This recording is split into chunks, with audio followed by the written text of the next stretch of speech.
নমস্কার বন্ধুরা, care kitchen স্কুলে সবাইকে স্বাগত। আজকে আমি তৈরি করে দেখাবো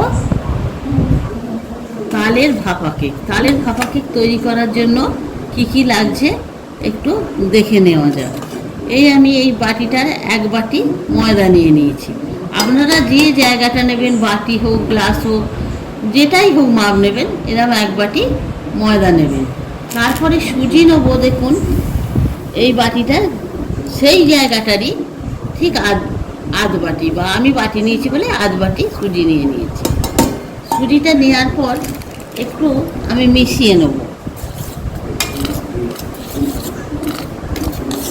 একটু ভালো করে মিশিয়ে নেওয়ার পর তারপরে আমি এতে একটুখানি নুন দিয়ে দেবো।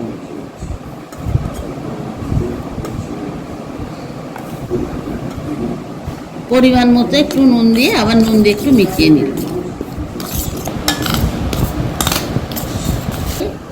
এতে কাপ কেকে আর কি একটুখানি বেকিং পাউডার আর একটুখানি বেকিং সোডা আমি দেবো। এই চামচটা 8 চামচ করে দেবো। দেখতে পাচ্ছেন বেকিং সোডা আর বেকিং পাউডার দিয়ে মিশিয়ে নিতে হবে। গুঁড়োটাতে মিশিয়ে নেবার পর তারপরে আমি দিলাম তালটা দিয়ে দিলাম পরিমাণ মতো। এতে জল যাবে না, শুধু তাল দিয়েই করতে হবে, যেহেতু তালের কাপ কেক। দিয়ে এইবার আমি একটু নেড়ে নেড়ে মাখিয়ে নেব। এটা হাতে করেও আপনারা মাখাতে পারেন।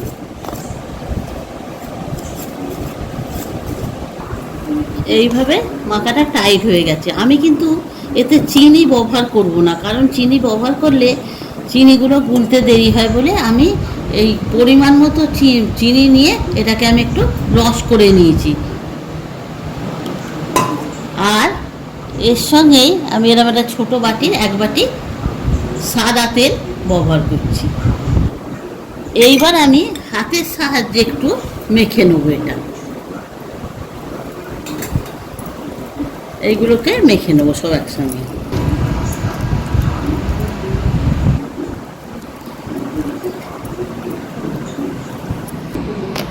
এটা যেহেতু সুজি দেওয়া আছে, হ্যাঁ, এই জন্য আমি এটা 10 মিনিটের জন্য রেস্টে রেখে দেবো।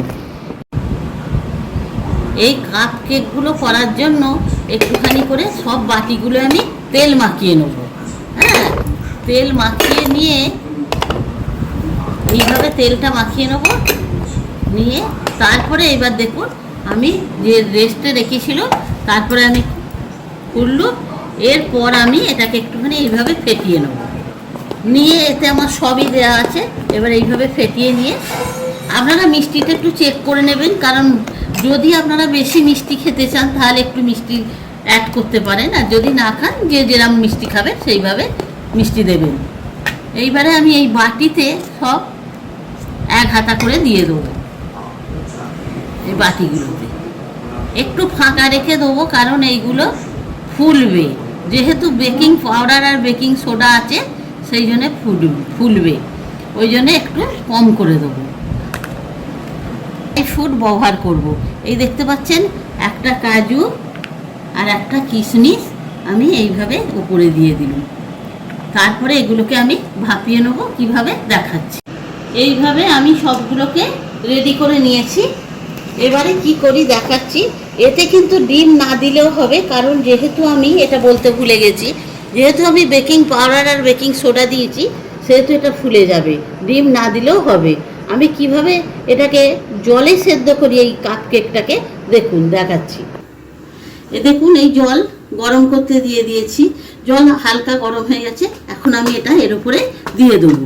এটা সম্পূর্ণ নিরামিষ কেক, যারা নিরামিষ খান তাদের তো ভালোই, আর নিরামিষ কেক আর এটা এবং ফ্রুট কেক টাইপের আর কি।